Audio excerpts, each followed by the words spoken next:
చేతిలో సామాజిక అస్త్రం నెంబర్ 1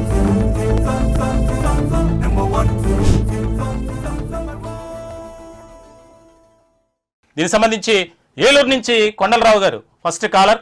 సార్ నమస్తే. సార్ నమస్కారం సార్. నమస్కారం సార్. సార్ చెప్పండి సార్. నేను 24 ఏప్రిల్లో రిటైర్ అయింది సార్ కమిషనర్ గా. ఓకే, మాకు ఇవి వచ్చినాయి సార్ అమౌంట్.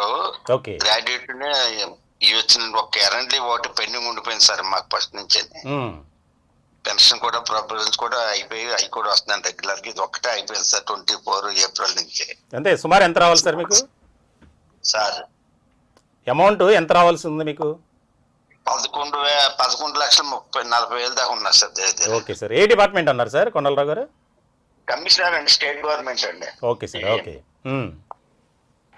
అదే అది వస్తుందేమో వస్తాయి అంటున్నారు, చూస్తున్నాండి ఎదురు. అదే ఇప్పుడు మేము కూడా ప్రయత్నం చేస్తున్నాం సార్. ప్రభుత్వానికి మీ యొక్క బాధను, మీ యొక్క ఆవేదనను నివేదించే ప్రయత్నంలో భాగంగా మాత్రమే మేము ఈ కార్యక్రమాలని పెట్టడం. ప్రధానంగా దీనికి సంబంధించి మీలాంటి వారి బాధను నిర్భయంగా తెలియజేసేందుకు ఒక వేదిక ఏర్పాటు చేయాలని మా చైర్మన్ గారు మంచాల సాయి సుధాకర్ నాయుడు గారు ఒక ఆలోచన చేశారు. ఆలోచనకు తగ్గట్లుగానే 25వ తేదీ, ఈ జనవరి 25వ తేదీ ఆదివారం వచ్చింది. అందరూ కూడా ఒక ఆత్మీయ సమ్మేళనంగా సమావేశం ఏర్పాటు చేసుకుని తద్వారా సమస్యలన్నిటినీ ప్రభుత్వానికి నేరుగా లైవ్ ద్వారా తెలియచేస్తే మరింతగా ఉపయోగపడుతుంది, వరకు మేలు చేసినట్లు అవుతుంది అనేది మా అభిప్రాయం సార్. మీరు ఖచ్చితంగా సమావేశానికి రావాలి. మీరు వచ్చి ప్రభుత్వానికి మనం తెలియజేద్దాం. చెప్పండి సార్. తప్పకుండా వస్తామండి.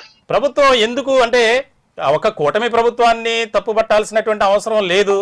అందులోనూ గత ప్రభుత్వం 2019 నుంచి 2024 వరకు వైఎస్ఆర్సీపీ అధికారంలో ఉన్నటువంటి సమయంలో ఆ ప్రభుత్వం కూడా పట్టించుకోకపోవటం, దాన్ని కొనసాగింపు చర్యగా కూటమి పెద్దలు కూడా నడుస్తున్నారు అనేది అది ఎంతవరకు వాస్తవం అంటారు?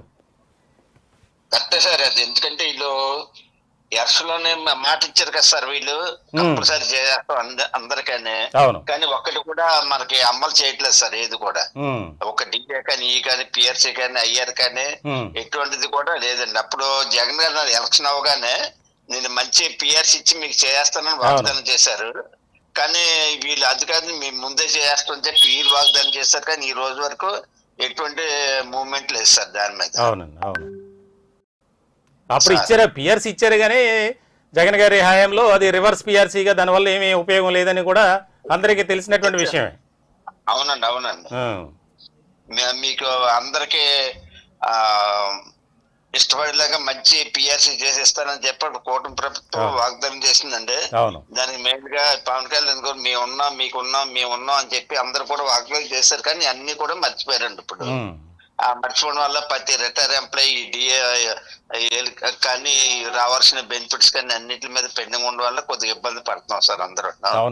ఇది సమ్మర్ ఛానల్ ద్వారా పెట్టినందుకు మేము ఎంతో ఆనందపడుతున్నాం sir. Happy, I'm very very happy sir. Thank you sir. Thank you. ఇలాంటి పెద్దవాళ్ళ కోఆపరేషన్ ఉండడం వల్ల మాకు కొద్దిగా మూవ్మెంట్స్ వస్తాయని ఎదురు చూస్తున్నాం సార్. తప్పకుండా సార్ చేద్దాం. మీరు కూడా మాకు సపోర్ట్ చేయాలి. ఖచ్చితంగా మన ఛానల్ని సబ్స్క్రైబ్ చేసుకోండి.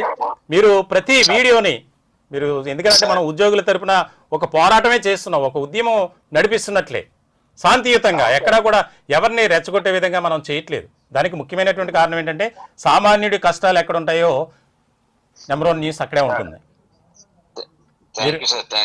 మీరు ఖచ్చితంగా 25వ తేదీన సమావేశానికి మీరు, మీ కొలీగ్స్, రిటైర్డ్ ఎంప్లాయీస్ రావాలని మనస్ఫూర్తిగా కోరుకుంటున్నాం సార్. థ్యాంక్ యూ కొండలరావు గారు, మీ అభిప్రాయాన్ని తెలియజేస్తున్నారు. నమస్తే.